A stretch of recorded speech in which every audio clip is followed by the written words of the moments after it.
Hello everyone and welcome to my channel. My name is Valerie and today I want to show you how to sew a coat. There are many coat styles and in general you can either sew a coat quickly and easily or take on a more intricate project resulting in a high quality and luxurious garment.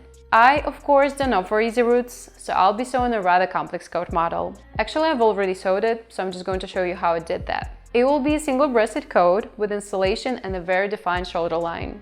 This coat silhouette is classic and suitable for both men and women. I sewed this coat for my husband, but I've created patterns for both genders. You can find them in the description of the video. Although this coat model is quite complex, it doesn't mean that only experienced sewers can make it. For instance, I sewed my first coat after having 1 year of sewing experience. There were of course some imperfections, which I realize now, but it still looked good. In any case, how do you gain experience if you don't try something challenging? You can also simplify the coat silhouette, for example, omit darts or the chest pocket or place hip pockets in the seams. I demonstrated how to make such pockets on cargo skirt. I'll be showing the most intricate version, but you can choose to simplify it. I'll try to explain everything in detail, but if something is unclear, feel free to ask questions in the comments. I'll happily respond. As there's a lot of video material, I'll split this video into several parts. So without further ado, let's just get started with sewing process. So to make this coat, you will need fabric. I choose the fabric based on whether I like it or not.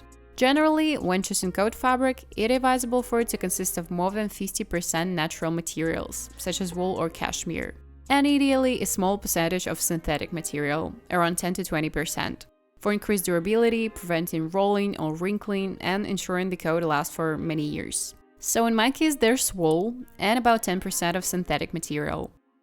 Next is interfacing. The choice of interfacing for a coat depends on your fabric and the desired silhouette. For soft, oversized forms that envelop you, opt for a lightweight knit interfacing. I believe this should be more than enough for you.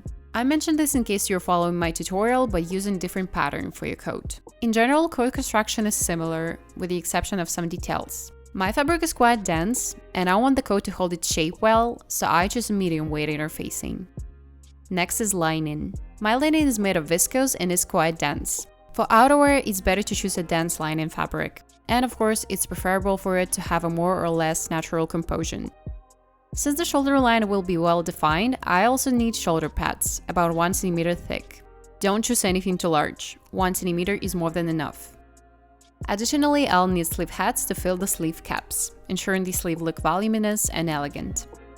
I will also be using 2 types of interfacing tapes. Seam tape interfacing, which will be used along the straight sections of the coat, and forming tape interfacing, cut on a bias to stabilize curved sections of the coat, such as neckline and armholes. And of course, buttons. Mine have a diameter of 2 cm.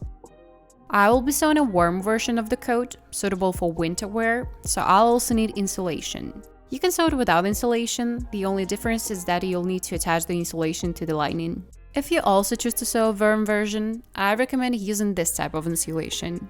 Unfortunately, I didn't find the correct name for this material in English, but I'll try to describe it. It's a very warm material, consisting of 70% wool and 30% viscose. It's lightweight, adds no bulk to a garment, and provides excellent warmth. I've already sewn a coat with this insulation and was satisfied. As you can see, it looks like a shawl. I think you can simply take a screenshot of how this material looks and show it in the store. They should be able to assist you. But if you can find the same material, you can use any other, as long as it's warmth and doesn't add bulk to your coat. That's about it. You'll also need a pattern, of course. You can make it yourself or use my pattern. The link to my pattern you can find in the description below.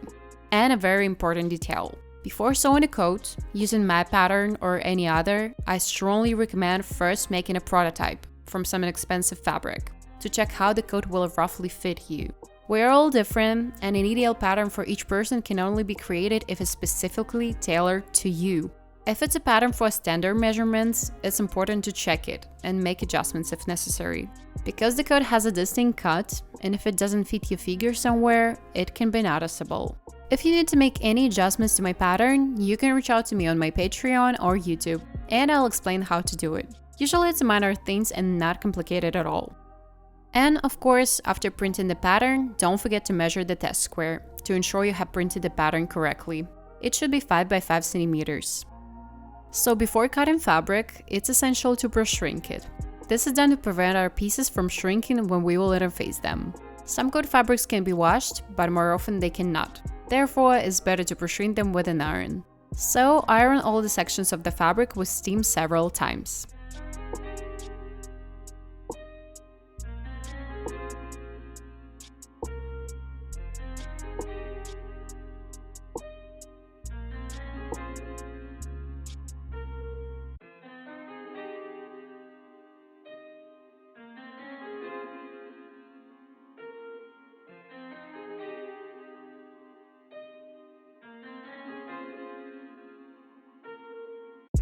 Next, I cut out all the pieces of my garment. If your fabric has a nap, make sure the nap on all the pieces is directed in the same direction. Now we need to interface everything. I'm going to start with the front pieces. So I'm going to place the interfacing piece on the wrong side of the shell fabric piece and, with pressing motions of the iron, fuse them together.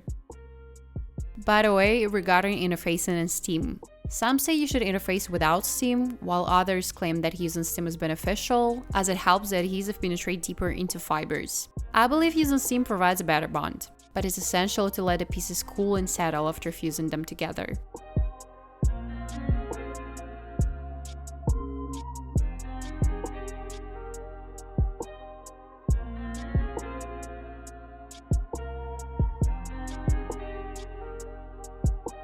Now, we also need to apply seam tape interfacing along the edge of the coat. I'm going to be using a seam tape interfacing with a width of 1 cm.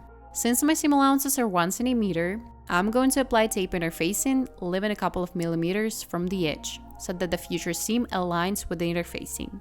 I'm going to start with the shoulder, then move on to the lapel and go all the way down.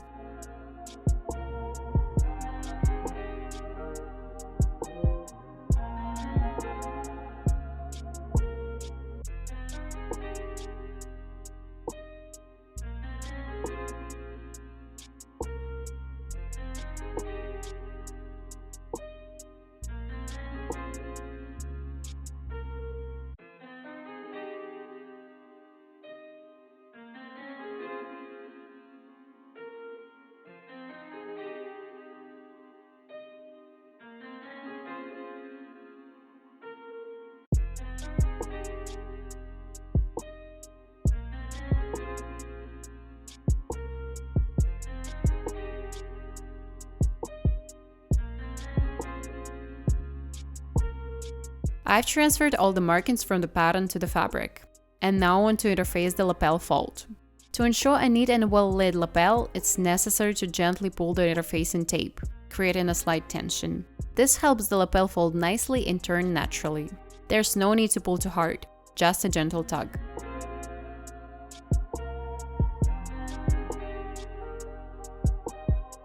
To prevent the pockets from stretching out, I will also double interface them.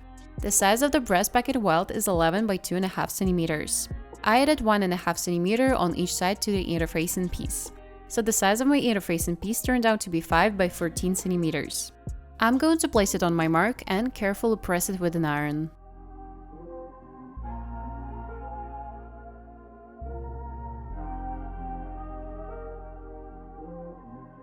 And I'm going to interface hip pockets in the exact same way.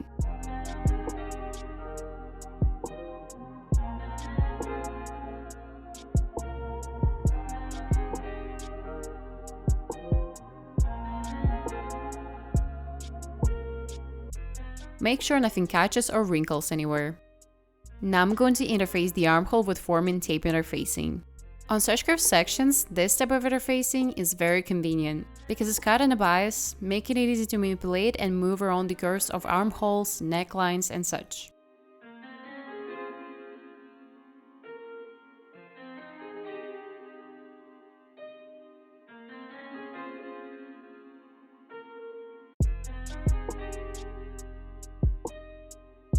And the last section we need to work with is bottom.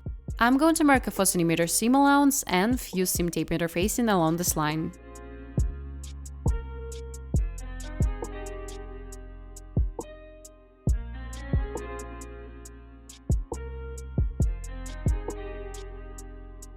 Do not pull the tape, so it doesn't cause puckering in your coat.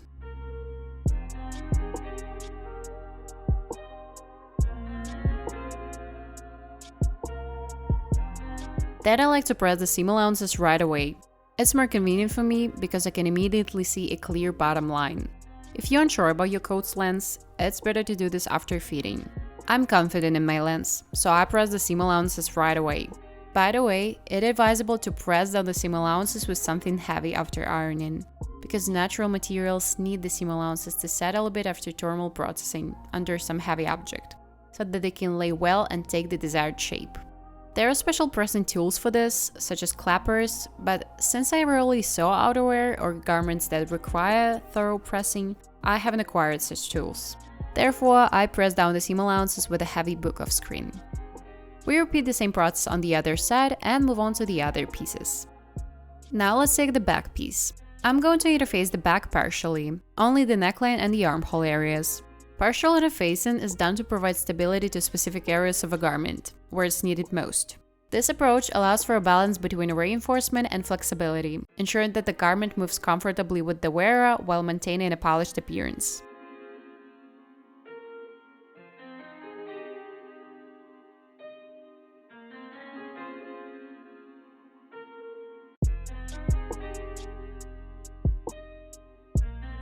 Then I'm going to interface the armhole and neckline with forming tape interfacing, and the shoulder line with seam tape interfacing.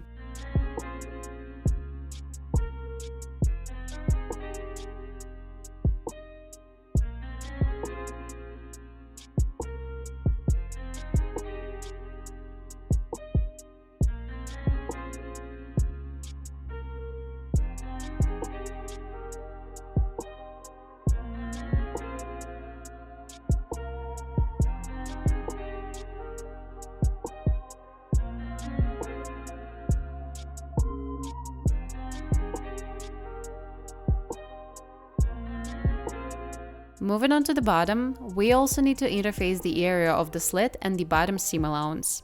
I've got strips of interfacing, and first I'm going to interface the slit, then the seam allowance.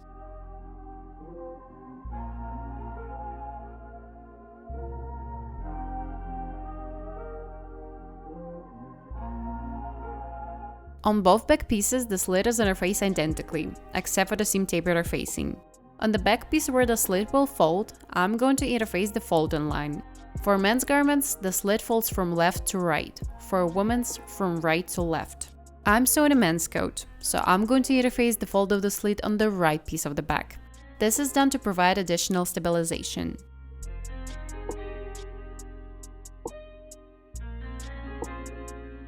Then I'm going to interface the fold area of the seam allowance and press the seam allowance.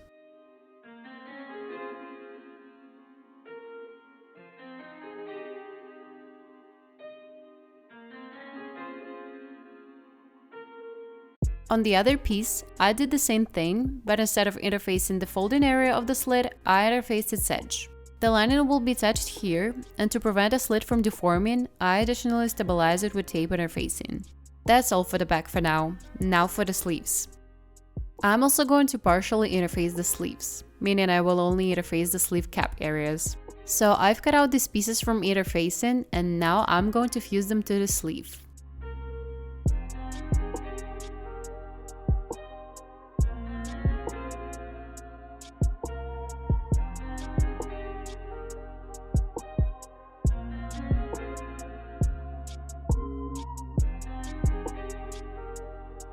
At the bottom of the sleeve, just like on the main pieces, I interface and press the seam allowances, because the fabric still stretches, regardless of being interfaced.